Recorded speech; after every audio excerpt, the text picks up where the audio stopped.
किसी ने मुझसे पूछा कि आपने ये words of Anjali Rana channel कैसे स्टार्ट किया, क्यों स्टार्ट किया, अचानक से आपको क्या हो गया। आप तो एक एंटरटेनर हैं, आप एक्टिंग की, डांस की, एंटरटेनमेंट की वीडियोस बनाती हैं, हम तो आपको ऐसे ही जानते हैं।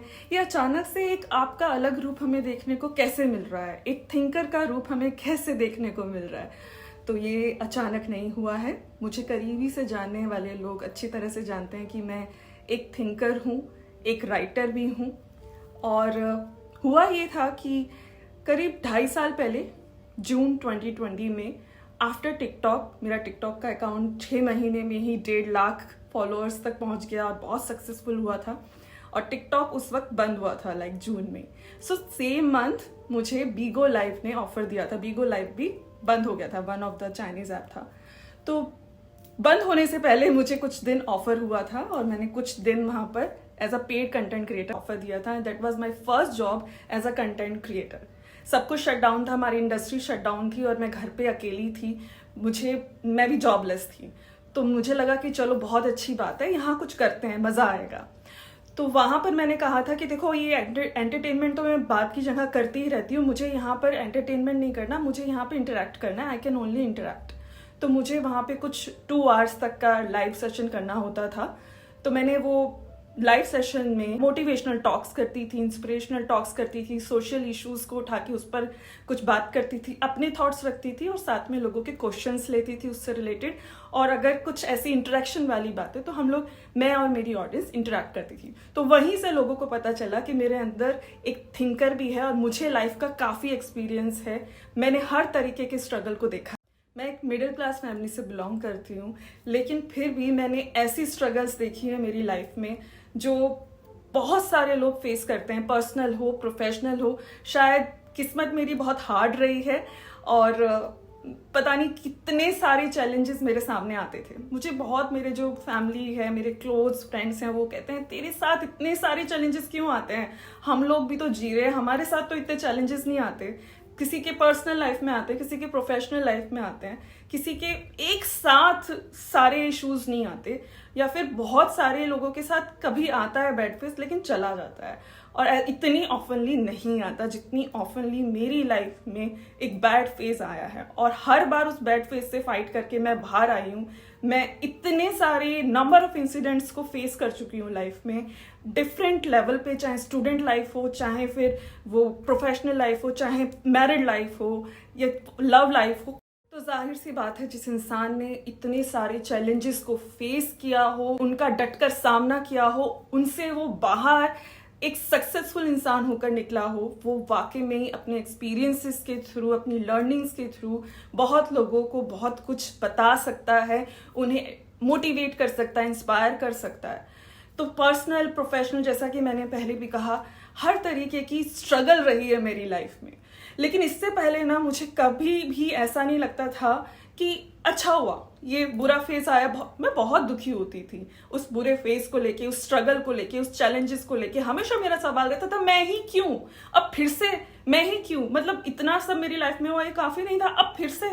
तो ये इतनी बार हुआ है, मतलब मैं कह सकती हूँ 14 साल की उम्र से मेरे साथ इतनी सारे इंसिडेंट्स घटे हैं कि मैं पत्थर हो जानी चाहिए थी, लेकिन मैं पत्थर नहीं हुई हूँ, मैं एक हीरे की तरह निखर के आई हूँ।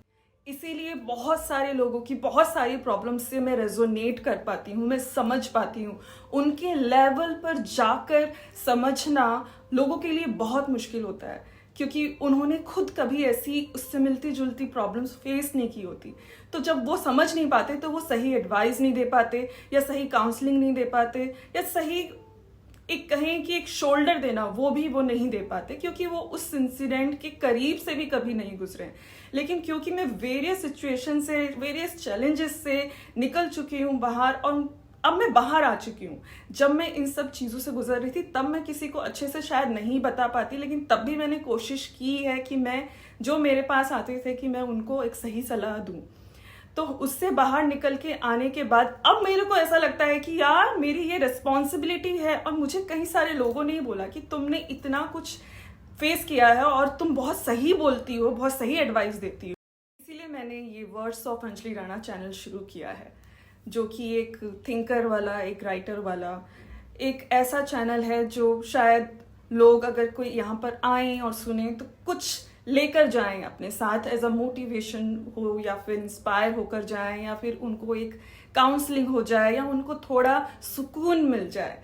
तो इसीलिए मैंने it's my way to give back to society, to my audience. मैंने इतना कुछ पाया है अपने करियर में भी एज एन एक्ट्रेस, और कंटेंट क्रिएशन में जिस दिन से मैंने पैर रखा उस दिन से भी मुझे इतना प्यार मिला है, इतना कुछ मिला है कि मुझे लगता है कि मुझे भी कुछ अब देना चाहिए रिटर्न में। तो this is my way to give back. इसलिए आप सब लोगों से मैं कहती हूँ कि आप लोग अपने क्वेश्चंस कमेंट सेक्शन में लिखिए। आपकी कोई भी ऐसी क्वेरी है तो आप लिखिए। आप कुछ पूछना चाहते हैं, किसी टॉपिक पे बात मेरी सुनना चाहते हैं, तो वो आप वहाँ पर लिखिए। मैं चाहती तो मैं ये पूरी सीरीज या पूरा सब मैं अपने ओरिजिनल चैनल जो अंजलि राणा, जहाँ पे एंटरटेनमेंट वीडियोस डालती हूँ, वहाँ पर भी डाल सकती थी। शुरू में मैंने डाली 4-5 क्योंकि वो डालनी ज़रूरी थी ताकि मैं एक नया चैनल स्टार्ट करूँ, उससे पहले लोगों को समझ में आए कि ये कुछ और भी कर सकती है या करना चाहती है। तो इसीलिए मैंने शुरू में 4 वीडियो या 5 वीडियो उस अपने ओरिजिनल चैनल पे, अंजलि राणा चैनल पे डाली थी। और उसके बाद मैंने ये सेपरेट चैनल स्टार्ट किया है क्योंकि मैं यहाँ पर जो काम कर सकती हूँ वो काम मैं वहाँ एंटरटेनमेंट चैनल पे नहीं कर सकती, क्योंकि जो लोगों को सिर्फ एंटरटेनमेंट चाहिए अंजलि राणा से, वो लोग ये वीडियोस देख के वाकई बोर हो जाएंगे। तो मैं किसी ऑडियंस को बोर भी नहीं करना चाहती, पूरा इंसाफ करना चाहती हूँ। तो इसीलिए मैं इस चैनल को स्टार्ट कर रही हूँ। और आप लोग, जो लोग भी यहाँ मुझसे जुड़ेंगे, मैं आप लोगों की पहले से ही बहुत शुक्रगुजार हूँ। और आज मुझे वाकई में लगता है कि जितने भी चैलेंजेस और जितना भी कठिन वक्त भगवान ने मेरी लाइफ में दिया ना, वो कितना अच्छा दिया। वो अच्छा था। जो गीता में बोला गया है ना कि जो हुआ अच्छा हुआ, जो हो रहा है अच्छा हो रहा है, और जो होगा वो भी अच्छा होगा।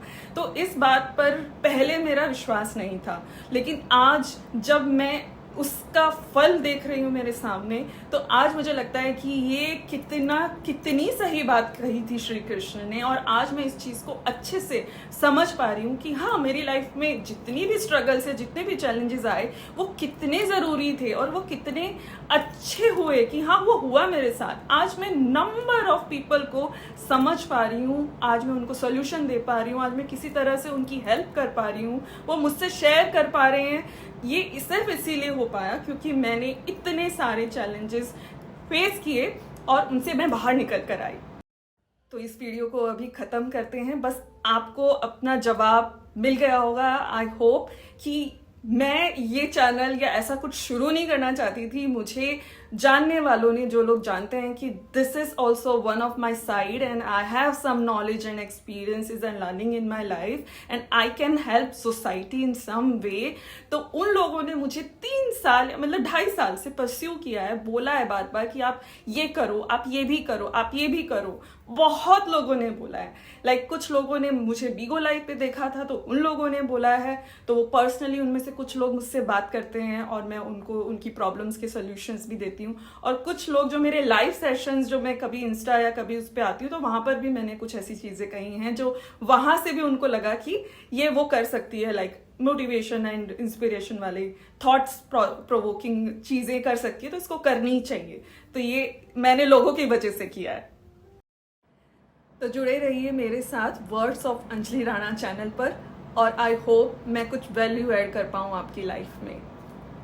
Love you all, take care, खुश रहिए, बाय।